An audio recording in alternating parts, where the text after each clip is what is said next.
Hello বন্ধুরা, আজ আমি আলু পটলের রসা করব। 500 গ্রাম পটল এখানে আমি কেটে রেখেছি, আর এখানে প্রায় 300 গ্রাম আলু আছে, ছোট ছোট সাইজের আলু। এই দেখুন, ছোট সাইজের আলু 2 টুকরো করে রেখেছি। আর এর সাথে একটা গোটা পেঁয়াজ বড় সাইজের, 10 থেকে 12 পা রসুন, আর 4টি শুকনো লঙ্কা, 3টে ছোট সাইজের টমেটো, আর স্বাদ অনুযায়ী লবণ, আর হলুদও স্বাদ অনুযায়ী আপনার টেস্ট মানে কালারের জন্য দেবেন, আর 1 চামচ জিরে, গোটা জিরে। আর এখানে আমি চিকেন কারি মশলা একটা রেখেছি সানরাইজের, তো এটা আমি এর সাথে অ্যাড করব। ফ্রাই প্যানটা গরম হয়ে গেছে, আমি এখন তেল দিয়ে দিচ্ছি। তেলটা গরম হয়ে গেলে আমি এই পটলটাকে ছেড়ে দিচ্ছি। দেখুন, পটলটা ভালো করে লাল করে ভেজে নেব। খুব ভালো করে লাল করে ভাজতে হবে কিন্তু পটলটা, যাতে পটলটা ভাজতে ভাজতে সেদ্ধ হয়ে যায়। লবণ দিয়ে দিচ্ছি 1 চামচ, একটু হলুদ দিয়ে দিলাম। এবার আমি ভালো করে লাল করে এটাকে ভেজে নেব।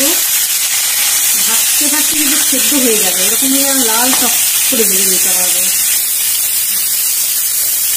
দেখতে পাচ্ছেন আপনারা, পটলটাকে আমি লাল করে ভেজে নেব। আর পটলটা ভাজার পরে আমি পটলটাকে তুলে নেব। তারপরে আমি আলুটাকে জিরে সাম্বারা দিয়ে আমি আলুটাকে ছেড়ে দেবো। আলুটা এরকম ভাবে লাল লাল করে ভেজে নিতে হবে। আবার হয়ে এসছে, আমি এখন একটু ঢেকে রাখবো, যা সেটাকে একটু সেদ্ধ হওয়ার জন্য। 5 মিনিট মতন আমি ঢেকে রাখছি, যা একটু সেদ্ধ হবে। কমিয়ে দিলাম, গরম হয়ে এসছে প্রায়। তেল দিলাম পরিমাণ মতন, যে এরকম ভাবে তেল খায় সেই অনুযায়ী আপনারা নিজেদের আন্দাজ মতন তেল দেবেন। কম হয়ে গেছে, আমি এখন একটু জিরে দিয়ে দিচ্ছি। লাল হয়ে যাচ্ছে আস্তে আস্তে। এবার আমি আলুটাকে আস্তে আস্তে এর মধ্যে ছেড়ে দিলাম।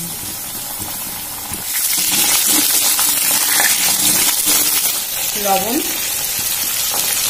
একটু হলুদ গুঁড়ো, নাড়াচাড়া দিয়ে এটাকে একটু ঢেকে দেবো। 2 মিনিটের জন্য এটাকে একটু ঢেকে দেবো। এটা হতে হতে আমি এটাকে মিক্সি গ্রাইন্ডারে এটাকে পেস্ট করে নিচ্ছি। এক এক করে সব দিয়ে দিচ্ছি উপকরণ। দেখুন, আমার পটলটা লাল লাল করে ভাজা হয়ে গেছে।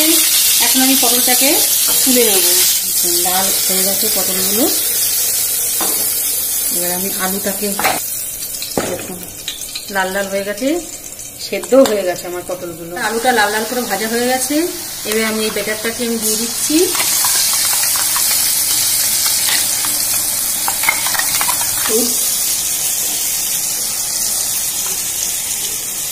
একটু লবণ 1 চামচি।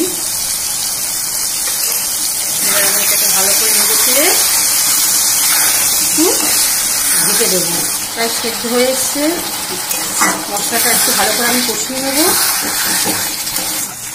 এই দেখুন, আমার আলুটা সেদ্ধ হয়ে গেছে।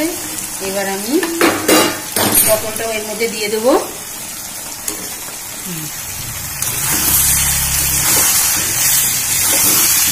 আর এই যে চিকেন কারি যে মশলাটা আমি রেখেছিলাম, এই দেখুন, এটার আমি হাফ দেব। যেহেতু আমার 500 পটল, সেজন্য আমি হাফ দিচ্ছি। ভালো করে এটাকে কষাবো।